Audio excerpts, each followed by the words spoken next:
Hey guys, it's Israel here again. Welcome back to my journey of trying to unfold this aha experience that I had and to try to share it more broadly. And I just was reflecting on some of the videos that I did already, trying to kind of set up the framework here, trying to sort of lay out all the pieces that we need to understand in order to get to the next step and get to some of these insights and to get to the practice that I've been talking about. And I can imagine by now you're either really curious or really annoyed.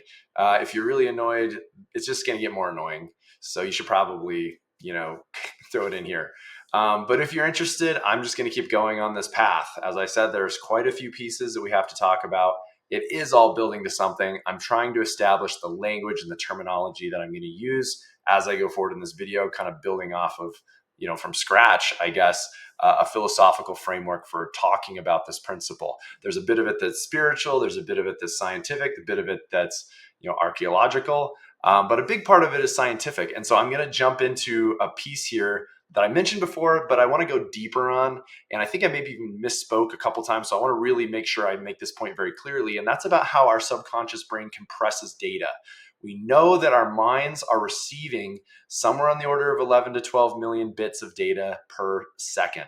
11 to 12 million bits. And then it compresses that down into about 40 to 50 bits.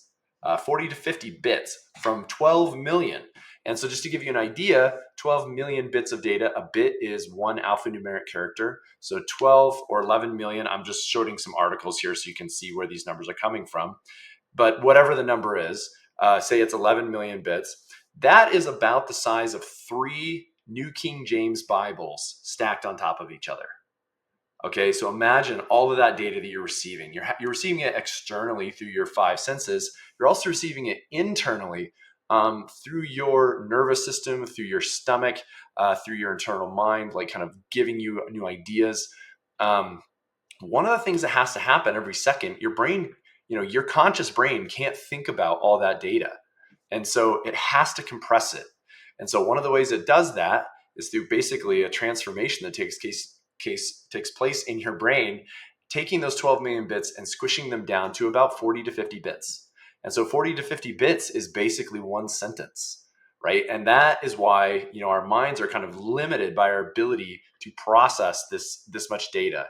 And so as you are thinking, you probably will notice you can't think more than about 40 or 50 bits per second, right? And a person can't talk more than about 40 to 50 bits per second. We literally seem to be completely limited as a human system around that number.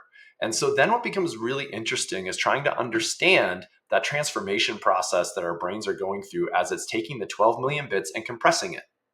Obviously, every person's brain does that in a unique way, which seems to be based on their patterns of behaviors and habits and lifetime experiences and their belief systems and their education and many other things. So for example, like a professional athlete or like I'm thinking of an NBA player, they don't think about shooting the basketball.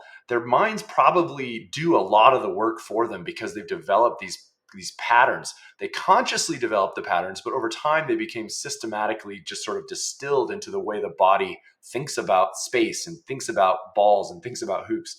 And so that is an example of what is kind of happening. People train their subconscious to do certain behaviors for them. But then at some point in your life, you might decide that you actually want to train your subconscious to do other things. And maybe you find yourself in your 30s or 40s or 50s and you think like, oh, I've really kind of set in my ways. That's a term we hear a lot.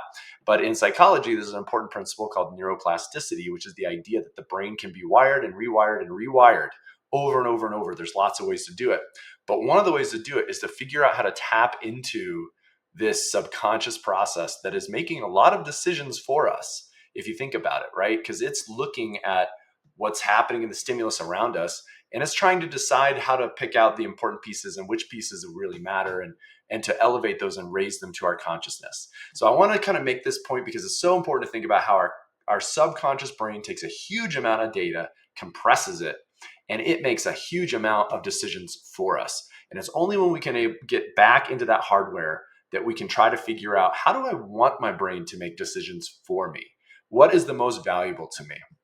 Okay, so I just touched on that. My next video, I'm going to talk about systems and systemology, something I'm passionate about, and a critical next step in the understanding of where I'm going with this.